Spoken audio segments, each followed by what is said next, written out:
Okay, Brooklyn, Monday Night Raw. What do I got to say? I feel like this is how, in a way, of earlier I would grade Raw right now.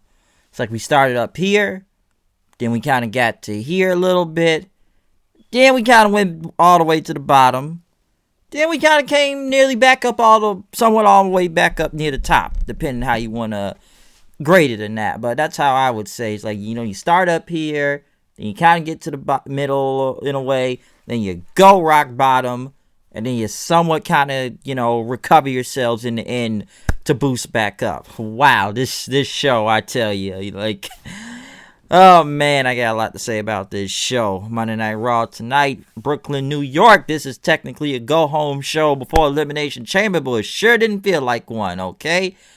Wow, one thing I should say before even beginning this review, number one, if any chance, please check out my review for AEW Revolution. I was at the show Saturday. I will upload more footage if I get the chance. It's been a very busy weekend. I did upload Jericho's entrance, where I was sitting Jericho's entrance from, Revolution last Saturday. Like I said, easiest trip to get to a wrestling show ever. 15 minutes for me. Chi-Town, heart of the city, downtown, or nearly downtown. I had traveled in the middle of nowhere. Great show. Go check out the review. We will have more uploaded footage in time, no. But we are here for Raw tonight. And, the road to WrestleMania continues. I know a lot of people wanted a bad taste out of, everything that happened last week with the Blood Money show.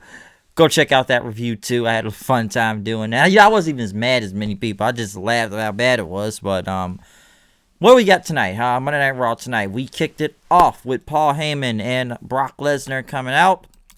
Paul Heyman, did his whole thing.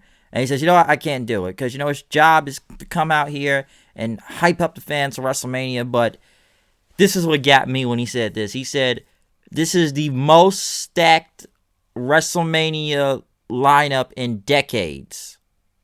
Really? The most stacked card, and he said the main event is a sham. But when he said like the most stacked card in decades of WrestleMania, I can name several WrestleManias better than that. And I even watch all of them. I wasn't born yet, but man, I can name way more WrestleManias that probably will be better than this one coming up. The most stacked, I've seen more other stacked cards of WrestleMania than this one, and wow, I can go to WrestleMania 20. Maybe WrestleMania 17, 18, 19, WrestleMania 25, 28 in a way. I like 30 in some aspects. 15. I can't go that far back because I wasn't around, but I think WrestleMania 10 was a very stacked card. There's been a lot of stacked WrestleMania cards, okay? Even, not last year's, maybe it was the year before that. One of them, Orlando? Is that 34 or 33? What are we, 36 now? Or was he 35? Whichever WrestleMania it is, where, like, the one with the Hardys came back and whatnot. That was somewhat of a good card. But yeah, when he said the most stacked card in WrestleMania, I'm sure people can name me way better WrestleMania cards than this one. And we don't even know the full card yet. So, the most stacked lineup in decades. I said, really now? That's a good one to go off. I wonder who told him to say that. And, he said the fans can sit here like Pavlonian dogs. And that they know, they want to sell you on Drew McIntyre. But he says, Drew McIntyre is a fraud. And, Lesnar, he pretty much massacred 15 of the best in the WWE right now back at the Rumble. And that Ricochet low blowed him from behind. And that's why McIntyre was able to hit him with the Claymore kick and eliminate him. And yes, we know that he eliminated him and everything. But McIntyre, can he submit or pin Lesnar? He cannot, basically. And, he took advantage of a momentary situation, and that he is a stupid, big bitch that's going to get squashed at WrestleMania. Drew's music hit then. He came out. Fans popped for him. He looked at Lesnar. Lesnar pretty much got in his face. He smirked and walked away. But before he could come back, McIntyre ended up hitting him with the Claymore kick to the face and knocking him down, pretty much wiping his feet from behind as McIntyre left in and smiled. Heyman checked on Lesnar. Heyman was shocked. Lesnar pretty much was trying to get up. His fans chanting, "You deserve it." Nah, hey, goodbye chants. The goodbye song and everything. And as you know, Lesnar was just trying to make his way up. He finally got up the stage.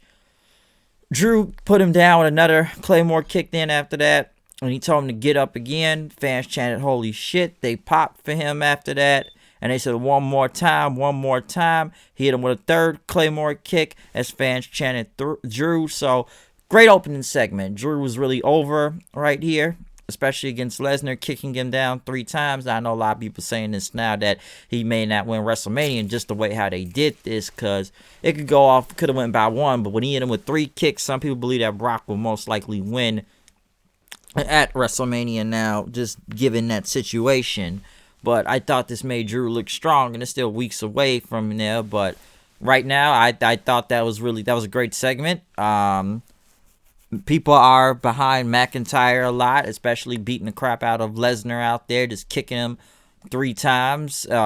And like I said, fans chanting "Holy shit" and really behind him. So I thought that was a great way to kick off the show. At least this was probably one of the more over times Drew. I know they've been trying to get Drew over almost every week, but this is probably the most over you've seen him in a while, especially taking on Lesnar, kicking his head off at this point. But pretty much then after that, Street Profits came out, which it was their last chance.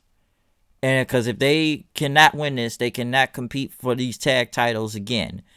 And they went against Seth and Murphy because they came out and did their promo. Calling them the Monday Night Pariah and Murph the Smurf out there.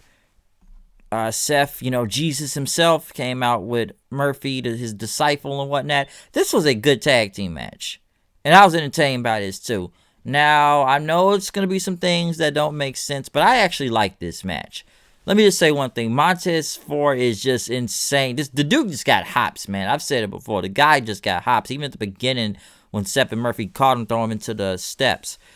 Dawkins is good, but Ford is obviously the better wrestler out of all this. Especially that back and forth with him and Seth was really good. Because this dude was just flying all over the place. Fans were getting behind Montez Ford. Even diving back to the outside of the ring onto Murphy.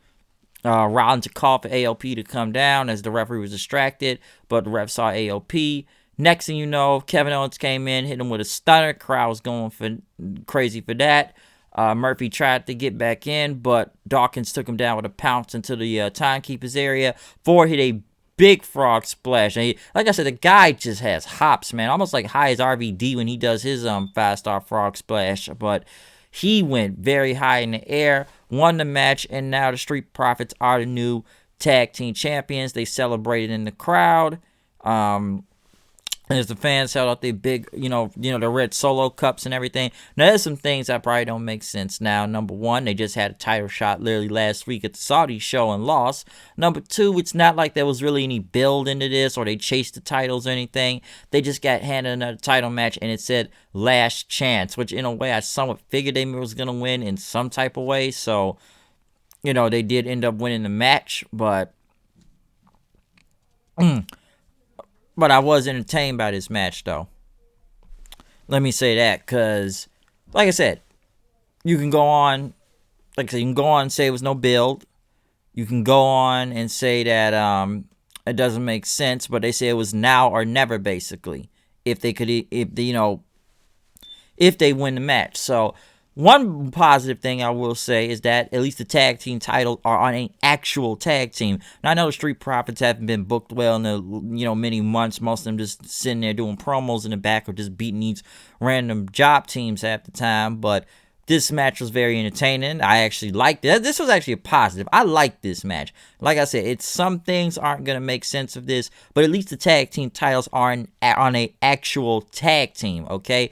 It could have some build and chase, but the crowd loved this match. They popped when the Street Profits won, and they were really going nuts for them when they won the tag team titles from Seth and Murphy. So That was good, because obviously we're just gonna set up to, because Rollins was pretty much limping with Murphy backstage, pretty much Chuck there. Chuck Caruso wanted an interview, and he says that we're going to take those titles back at Elimination Chamber, which is already a rematch now.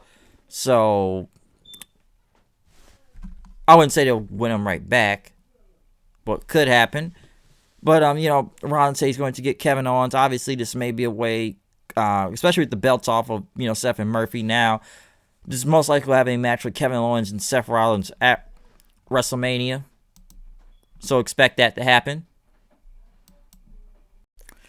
But moving on from the whole tag team thing at this point. Now this is where the show is now starting to go down in a way.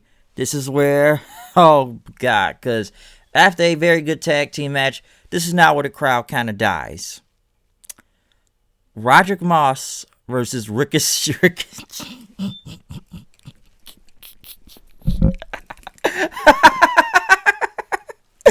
Ricochet for the 24/7 championship. How the mighty have fallen. Oh God. Whoo, boy, this. You want to talk about buried. You want to talk about buried. Wow. This is where Ricochet is at now. 24/7 title. I'm like, man, I know the guy can't talk on the mic, but whew. First, what is it? Get buried in under 90 seconds by Brock Lesnar at Saudi Arabia. Now you face Roderick Moss, which the crowd even chant, "Who are you?" at this dude. And he beats him. Clean. He beats Ricochet clean. Oh, man, it's so bad, it's funny. That's what it is. I'm sure people probably raged, and this is mostly the comments you're going to hear. Either A, leave the company and go to AEW. B, send them back to NXT honestly, do send them back to NXT like Finn. Or turn him heel, if that even works, because the guy's not a good promo, and I don't think it will work either way, face or heel. The minute I saw this match and who won, all I could just think about was Luke Gallows doing it's the superhero. Oh, Ricochet, that poor bastard, man. Vince Heyman, wow, it killed him. 24. This is what we doing now, Ricochet. 24/7 title goes from a Universal Championship match. Brock was burial. This was super burial. This is super burial. You want to say superheroes and stuff? This is super burial, okay? And, I've been seeing comments all, half the night saying that, remember when, people would compare Will Ospreay and Ricochet at one point. It was almost equals. And, yeah, we can go on the difference because of the booking and whatnot, but look at where Ospreay is. There's a reason why Ospreay says he is on another level, because he is. And look where Ricochet is right now. Ospreay's up here. Ricochet and all is like bottom. Okay? Like, it's insane. And I like Ricochet, but come on, man. This is, it's bad, but I'm sure a lot of people could have said, man, this guy needs some mic skills, and he just can't get over with the flippy stuff all the time. I'm sure you're going to hear what they're going to say. What is it what fans say? The smarks have either put him over too high of a level that it's not even working at this point. So it's just that bad. And Ricochet is good when it comes to offline stuff. But wow, they have just... This superhero thing is just killing. This is super burial, okay? This is super burial, all right? It's like people say, Ospreay putting some of the best matches on New Japan right now. I said it myself. One of my MVPs of last year. Ricochet, woof. This is super burial. I don't think there's no... Is there any coming back from this 24/7 title? The only thing that was a difference in this match, I was actually surprised the 24/7 title was defended in a regular match. And not no silly, you have 15 guys doing a crazy squad all over the place like a Benny Hill or a Looney Tunes scene right now. This was an actual match. But the fact that Ricochet lost to a guy with a title that no one, honestly, I don't think cares about that much, and who we really know nothing of. He who has not spoke yet, why he's on Raw, What's his character or anything? What is Roderick Moss even about? Okay, and they said, what was it? He was the longest reigning 24/7 champion, 22 days. We haven't even heard the man speak yet, and he beat Ricochet. Clean. So, I don't know. It's insanity to me, okay? I don't know if it's insanity or is it just that funny. I don't even know, but this is like super. I can say this right now. I'm sure so many people on the internet were pissed during that time. I just sat there and just kind of laughed and, shook my head. I wasn't even that mad. I just laughed at how bad this was. But, woo, man, 90 seconds of Saudi Arabia. Now you lost for the 24/7 title. Tell me, what's worse? Can it get any worse for Ricochet right now? I don't know, but I've seen everybody on the internet right now. Leave and go to AEW or send him back to NXT. NXT may be the best option. It's working well for Finn right now. It's really working well for Finn Balor right now. 24/7 title.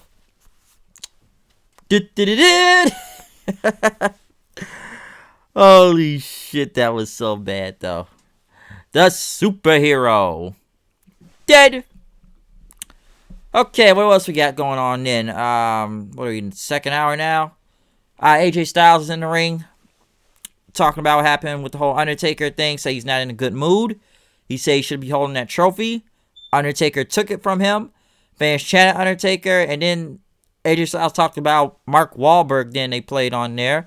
Which they showed Mark Wahlberg on the screen. I guess he was promoting his movie. And, he told Styles to walk away. Undertaker, walk away, man. And he says, yeah, I'm gonna get advice from Marky Mark, which fans actually chanted Marky Mark then. I almost thought they were about to play Good Vibrations at one point. AJ pretty much said that he hoped Undertaker is watching, especially when he's out through to Aleister Black, because Undertaker's trying to just take the spotlight from him.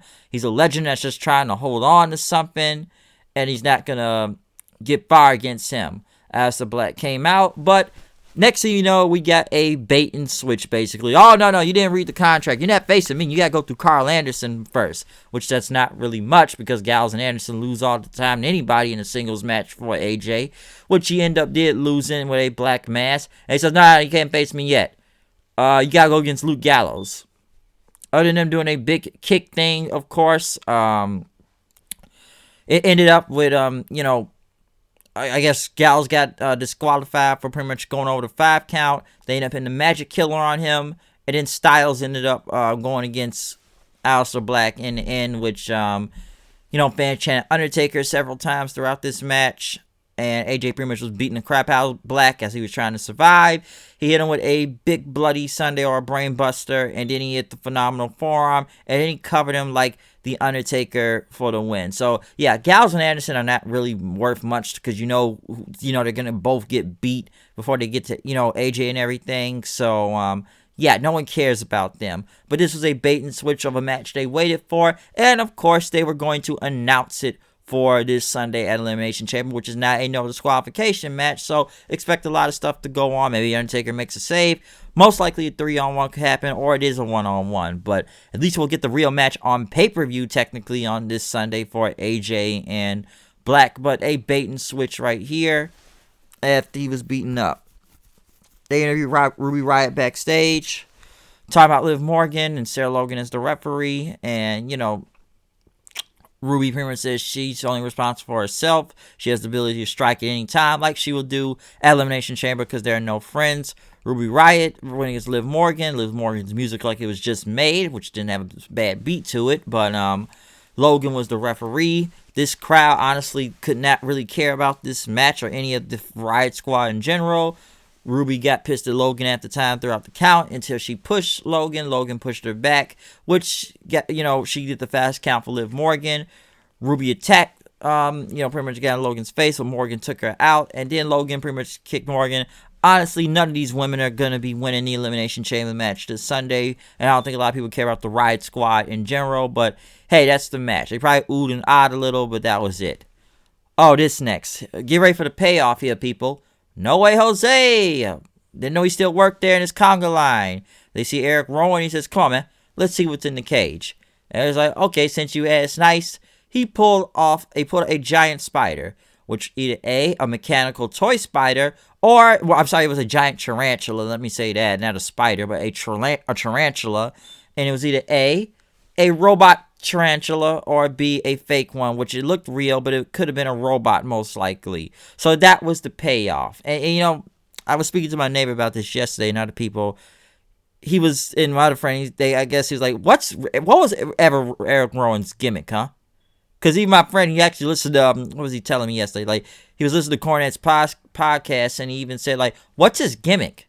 That's a good question. What is his gimmick? He just carries around a cage. One thing I got wrong is that it's not a ferret. It's not a skunk. It was a giant spider.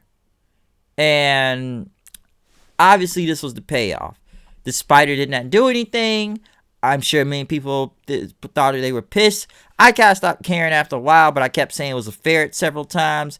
And we never really figured out. And now we finally figured out what was in the cage or was knocking around. So obviously, I think they only kept running with this because they had no plan. They had no payoff for this plan. So it's like, okay, we got in this sooner or later. So we'll put a giant, most likely a mechanical toy spider in there. And we'll just go off from that and we'll see what happens. I still thought it would have been ferret. But I will say that spider looked real, tarantula looked real enough. If that was probably a real one, that thing would have been biting people all over the place. Unless it was a trained tarantula, maybe it was real. But obviously, that had to be a fake toy tarantula. So that was the payoff, and this is what we got from the payoff.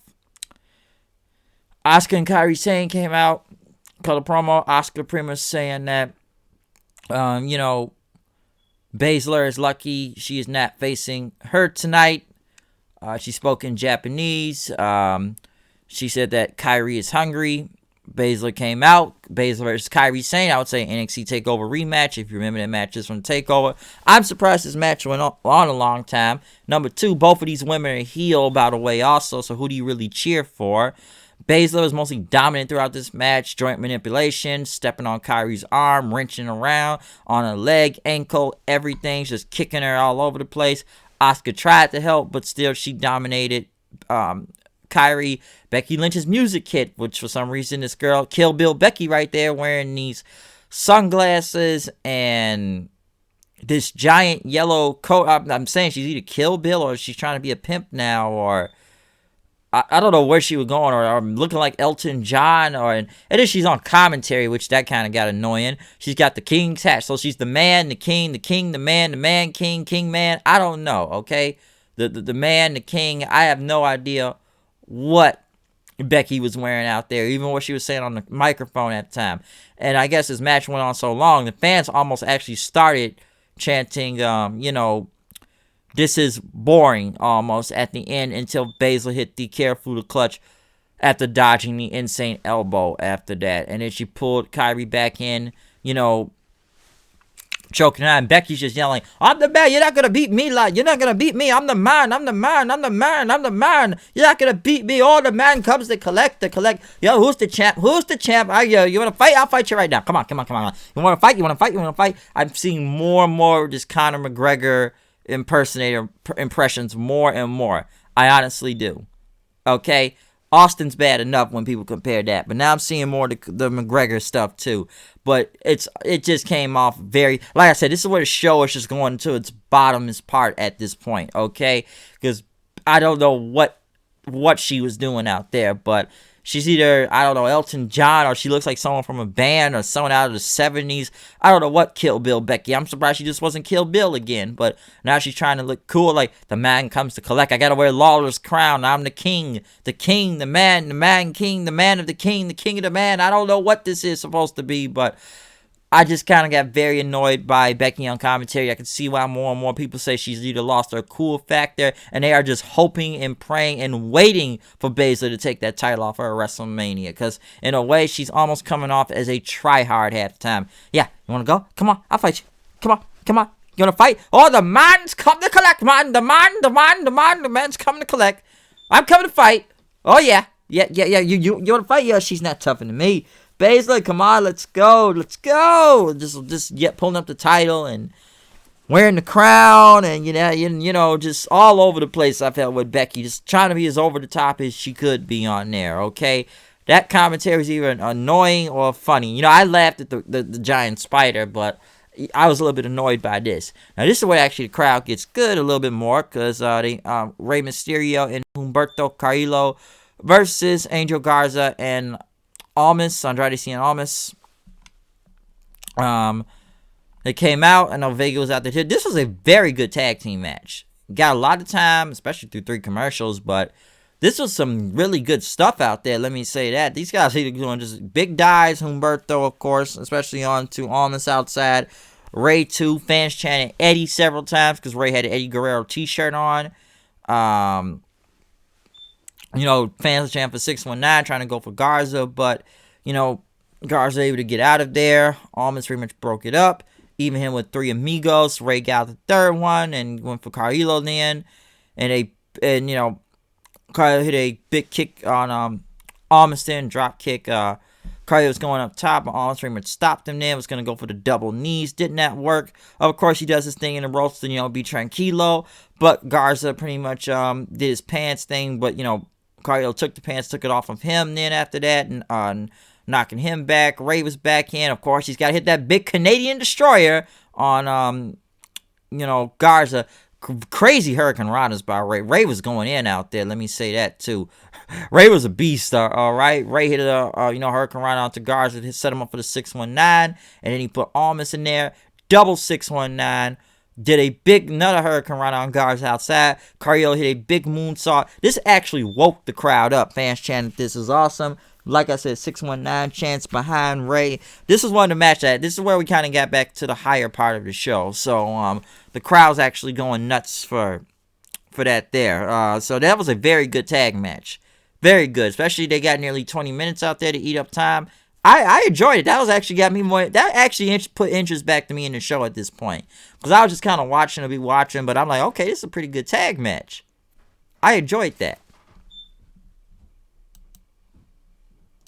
But, you know, after that tag match, one thing I want to take note on real quick. I know they hyped Jeff Hardy to be on the backstage show tomorrow. Very strange they hype him after we just found out Matt Hardy was done with WWE after the day. His contract has finally expired. He is now a free agent. I saw some of the video he put online to why he left and everything, because honestly, they really done nothing with him in the past 2-3 years, and you know, creative differences, and, you know, he wants to be creative again. Now, we all most likely know where Matt Hardy is going to go. If you've not seen the video, I know he says he's probably going to watch. I don't know if that whole 90-day compete thing, you know, applies to him. I'm sure it does. But, you know, I think it does apply the whole 90-day compete clause. But, you know, it is kind of strange that I'm assuming Jeff Hardy's mostly coming back now. Hopefully Jeff Hardy's clean, he's well, and he can come back. But we know his brother is now gone. Like I said, from WWE as of today, his contract is done. So I need to go back and look at that video. Like I said, I saw some of what he said and what he wants to do. Most likely, I think we all know where he's going because we've heard it. I think just come on, AEW's even literally gave it away for you at this point. Of the Exhilarated One, obsolete Brother Nero. Well, I don't think they said Brother Nero, but obsolete Exhilarated One. I think even AEW put something out that almost gave it away. Also, that Matt Hardy is coming. So do not be surprised if he shows up this Wednesday on Dynamite. Or maybe next week. I don't know. Because I don't think Matt Hardy is going anywhere else. I know what he said in the video. He's going to watch all the promotions and everything. Listen. You know, I'll say it right here. He's not going to go back to Impact. As much as I love the broken gimmick and I miss it over there, and it did suck, you know, you can blame Jeff Jarrett and them for that, for what happened with the Hardys leaving Impact and everything. It's just not going to happen, okay? And I know some people said that, hey, I'd love to see the broken gimmick back again in Impact. I really would, but, you know, at the end of the day, you know, the difference between him and WWE is that Impact gave him full creative control. Okay, he did do a little bit in WWE cut of that, but there was only so much control he was ever going to get in WWE to do that gimmick. Okay, but like I said, I just don't. It's not gonna happen. Okay, it's just honestly not gonna. It's not gonna happen. I'm just gonna be real. All right, I'd love to see it back on Impact, but It's not going to happen. I'm sure he's going to bring all that to AEW, the Broken Brilliance and everything and whatnot. I don't know how they're going to do it now with the Dark Order, because honestly, he'll be the only one cheered out of that group if they do put him in that group, in there and everything. But, Matt Hardy, I don't really see him going anywhere else. I know a lot of people say ROH, which I don't see any of that happen at all. NWA, MLW, who else? Just any other company. I don't see him going to New Japan either. And like I said, I'm sure he's just gonna like doing this on his own. That's why I say about the whole Dark Order thing and stuff. Because Jeff's not with him. We know he won't be tagging with Jeff. You're not getting you're not getting Brother Nero anywhere on any show. And like I said, if you do the whole broken gimmick, especially if you tried to bring it back in Impact, it would work with Matt Hardy. You work with it on its own, but everybody's going to be saying, where's King Maxwell? Where's, Rebby, which I wouldn't mind if I wouldn't see Rebby. I'm sure a lot of people probably wouldn't mind for obvious reasons, but, where's Senor Benjamin? Where's King Maxwell or Wolfgang? I don't know how many kids Matt Hardy has right now. I think he's on his third one, but where's George Washington? Where is, Smoking Joe Frazier the Kangaroo or the Giraffe or Vanguard 1? And then JB produced a lot of these things too. So I don't know what's going to happen with Matt Hardy, but 9 times out of 10, do not be surprised if you see him on Dynamite this Wednesday, okay? I don't see him going on any other show. I just don't, all right? And like I said, people want to say, oh, he may come back to Impact, but dude, it's not happening. It was cool when it was down there. It was great. It was one of the most over things. I love to see it back down there again. I really would. But I just don't see that happening, okay? So I just wanted to say something about this whole Matt Hardy thing. It's just very convenient that they announced Jeff Hardy on, backstage thing tomorrow. Maybe he'll dress it on there for all I know. So we'll see from that. But we are finally into the end of this show. Yes. Some say the best thing of the night. Beth Phoenix coming out to call out Randy Orton about the medical update on Edge. Randy Orton comes out, which kind of gets a pop in a way, and fans chant RKO several times. Which, come on, we all were waiting for that RKO. Okay, we were all waiting for the RKO. It was coming. So get ready for the RKO. Well, Orton, pretty much talked about what he was gonna hug Beth, but pretty much she didn't want it, and wanted a handshake. But Beth pretty much looked at him crazy. Says, "You're a son of a bitch. What you did to my husband." Orton pretty much got in the corner of the ropes and just sat there chilling. Beth Phoenix started talking about him then, saying, "Why did you do this?" and everything. And I'm his wife, and his kids are worried about it. I'm the mother of his children, and everything, and the possibilities and stuff, and they deserve their father and everything. And Orton pretty much got up then after that, and he got on the microphone then, and he says there are no possibilities, and that Edge would never wrestle again. And he had an explanation. I'm gonna give you one. He went all the way back to 1999 when he was at a live event with his father, Cowboy Bob Orton. He was 19 years old at the time, breaking into the business, and at that time he was only just a fan. And he, especially being backstage with people, from Stone Cold to Shawn Michaels, Mick Foley, Davey Boy Smith. I'm not gonna, try to be some conspiracy theories. He's supposed to be going to the Hall of Fame. I don't know if that was a name drop, but I'm sure he was there at the time. And was Davey? Yeah, Davey Boy was there in 1999. Bulldog. But he said that Edge was, one of the people that came up to his dad, and so he was one of the best bad guy wrestlers, and he showed respect to him, and the history of the business and stuff. And, that gave him, or the reason why he wanted to become a wrestler. And his father introduced him to him, and that, Edge, when he shook Edge's hand, and, Edge told him good luck and everything. Maybe one day we could work together. Especially since Orton was getting his break at the time, breaking into the business. He played his cards right. And he said that boosted his confidence. And, that brought him all the way to working with Edge, having matches with each other, becoming tag team champions, rated RKO, fighting for the Intercontinental Championship, several things. And Orton pretty much, he says he got goosebumps when Edge returned at the Royal Rumble. And he realized the next night, he thought he was going to be back for good. Everything was going to go back to being a regular and stuff. But it would be an added time. Somebody put him into a wheelchair or, make things worse for him. So he took it upon himself to stop this. He says, I did this for you. I did this for your kids, your daughters. I did this for Edge. He said he loved Edge. He loves her. He loves his daughters. And, that's just the sad truth. All right. And you're just an enabler. Yeah, everybody wants to blame Orton and everything, but I'm not to blame of this. It's your fault, basically. Okay. That Beth is an enabler. You did this. That Edge is like a junkie for this crowd all the time, like somebody that wants drugs or alcohol. You keep supplying it. He gets off the high of this crowd, and he stopped this so that, Edge can, live out his life to become, fodder and everything. That's how, like, Orton does with his kids, and, like I said, from everything from do homework, go, help his kids, baseball, or I don't know if he said help with plays and everything, and, giving Edge the opportunity to become a fodder again and stop him from the worst of happening. That's why he did what he did. And Orton pretty much said, he realized that, he loves Edge's daughters more than Beth could ever could, all right? And he says, truth hurts, doesn't it? Beth ended up slapping Orton in the face. Orton pretty much threw the microphone down, looked, and pretty much he said, you're a bitch then off the, microphone.